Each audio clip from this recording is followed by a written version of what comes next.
गांव हरिपुर में दूर दराज के कोने में एक पुराना और खंडहर सा घर था। लोग कहते थे कि वहां एक डायन का साया है। रात में उस घर के पास से गुजरने वाला कोई भी इंसान जिंदा नहीं लौटता। राजू, जो कि गांव का सबसे निडर नौजवान था, इन सब बातों को अफवाह मानता था। उसे लगता था कि यह सब बुजुर्गों की बनाई हुई कहानियां हैं। एक दिन गांव के बुजुर्गों ने उसे चेतावनी दी कि उस घर के पास मत जाना, लेकिन राजू ने ठान लिया कि वह सच का पता लगाएगा। अगले दिन रात के अंधेरे में जब पूरा गांव सो रहा था, राजू ने एक टॉर्च और एक चाकू लेकर उस घर की ओर कदम बढ़ाए। घर के पास पहुंचते ही उसकी रीढ़ में एक अजीब सी सिहरन दौड़ गई। पेड़ों की शाखाएं हवाओं के साथ अजीब अजीब आवाजें कर रही थीं। दरवाजा जर्जर और अध खुला था। राजू ने दरवाजे को धीरे से खोला। अंदर घना अंधेरा था और दीवारों पर अजीब से निशान बने हुए थे, मानो किसी ने खून से उन्हें खींचा हो। अचानक उसे एक स्त्री का रोना सुनाई दिया।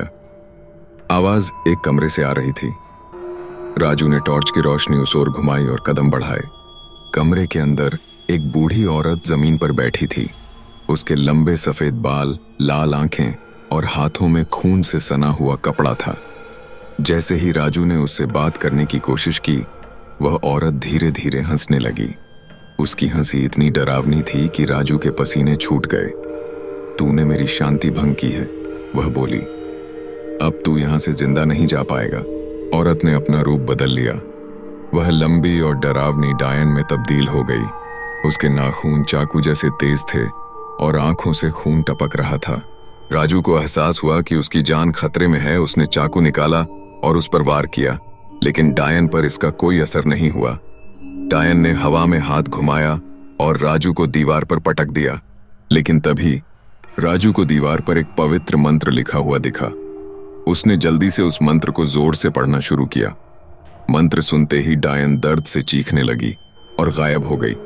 राजू किसी तरह उस घर से बाहर निकला और गांव लौट आया। उसने गांव वालों को सब कुछ बताया। गांव वालों ने अगले दिन उस घर को पवित्र करवा दिया। कहते हैं उस दिन के बाद डायन का साया कभी नहीं दिखा, लेकिन राजू को आज भी रात में उसकी डरावनी हंसी सुनाई देती है। क्या वह डायन वाकई चली गई या अब भी किसी और की तलाश में है?